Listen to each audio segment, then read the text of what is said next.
So let's get this out of the way first. James Harden is the MVP of this season, and I'm not going to act like he's not deserving of the award, and I'm not even going to dispute Anthony Davis's bid for the carry job that he has done with the New Orleans Pelicans since DeMarcus Cousins went out.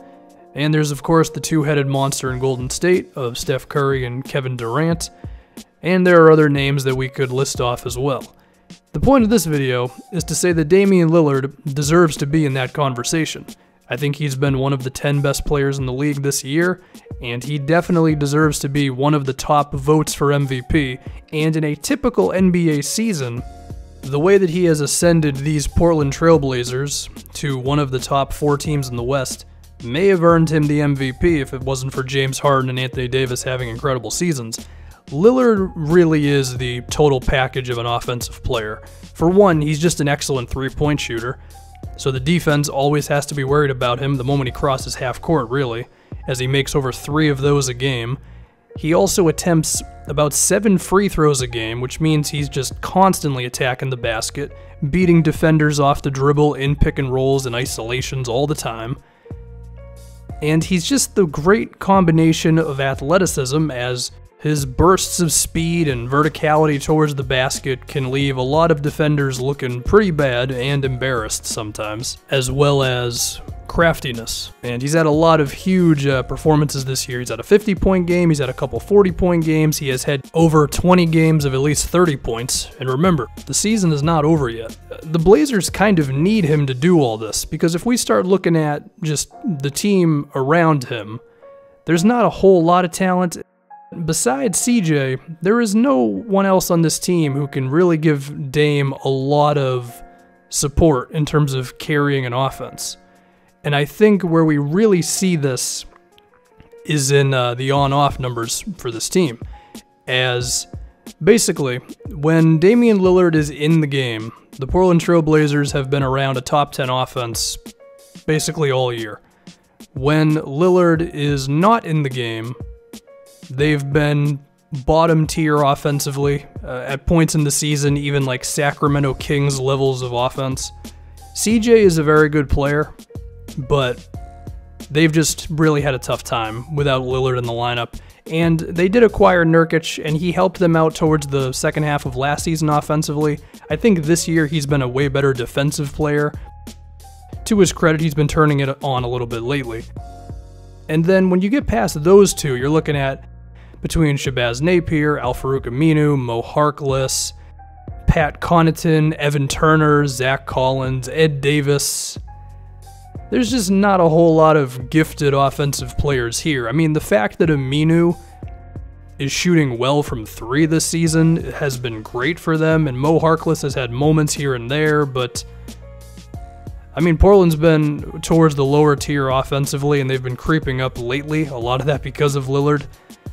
So it's quite an accomplishment if you ask me, because there's just not a lot of real gifted offensive talent on this team. It's a few guys who, you know, they can do some things. Evan Turner can make some moves off the dribble, and there are some finishers around the basket and a couple of shooters, but after Dame and CJ, there's a drop-off. If we get back to Dame, we can talk about his passing and the way he's been able to make those guys around him better. I do think his box score numbers are not going to freak everyone out. He averages about 6.5 assists a game. The thing with Dame is he's extremely efficient. His turnover percentage is around 12%, which is very low for someone with his usage rate. And I do think he has the Steph Curry effect, which is even if he only averages technically like 6.5 assists, he really gets like 11 or 12 assists a game, just because you can add to that the 5 or 6 plays a game where, because of his general existence, the defense just leaves someone else open because they're freaked out about Dame getting into a driving lane or just being open for a three-pointer. I mean, you don't even need the ball in your hand to make an impact when it comes to spacing. And if we go by the stat line of a 30% usage rate, there's only a few guys who have a better assist-to-turnover ratio than Damian Lillard. One of them is LeBron James, one of the best passers ever. James Harden, who with this season and last year is now entering the discussion of best playmakers of all time. There is Russell Westbrook, where it's sometimes surprising when he doesn't get 10 assists in a game. There's also Kyrie Irving, who, like Damian Lillard, also doesn't average a whole lot of assists, but he's also a great shooter, and he also barely ever turns the ball over as well.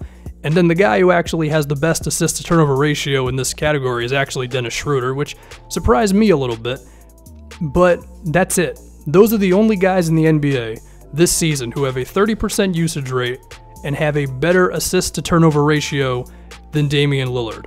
So basically, even if he's only going to put up maybe 5 or 6 assists a game, typically, he's very efficient at making plays for other guys. And when you combine that with his scoring ability, the spacing he creates, and just how much fear he puts into a defense, Lillard might not, on paper, be a great playmaker, but if you just look at the impact that he has when he's in the game, he basically has the same effect as one. And now we move on to his fourth quarter performances, which has been well documented, especially lately. The big performance coming against the Lakers, where the dude jacked the game sliders up as he made, 3 or 4 3-pointers in a row, every single one of them being difficult, whether it was a step back, a guy in his face, pulling up from the logo. It was something kind of eerie, if you ask me, with how Dame just decided, we are not going to lose this game, and I'm going to just hit every single shot I take for us to do that. If we go through some numbers for Damian Lillard, since January 1st, because that's really when he's been turning it on this season, he has averaged 7 points a game in the fourth quarter, towards the top of the NBA. His net rating in the fourth quarter is +8, which I think is excellent. Think about that. When he's in the game in the fourth quarter for the Trailblazers, they are 8 points better than the other team.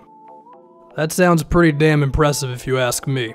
And if I am a potential 5th seed going up against these guys in round 1, I gotta do everything I can to slow this dude down in the fourth quarter. And I'm sure everyone's been trying that in the regular season, and it really hasn't been working. Damian Lillard's a special talent. This year he got the, All-Star reserve? That was kind of a joke. I understand that he's been better towards the second half of the season, but really? This guy, in a normal NBA season, he could be an MVP potentially. I mean, the box score numbers, the advanced numbers, the talent around him, where they are in the Western Conference. Damian Lillard, while maybe not winning the award, he deserves to be up there. Also, for your super anticlimactic ending, new podcast in the description. I recapped the Cavs-Nuggets game because it was just a lot of fun. Then I talked about Game Night with Jason Bateman, and Annihilation, the super weird movie with Natalie Portman that no one is watching.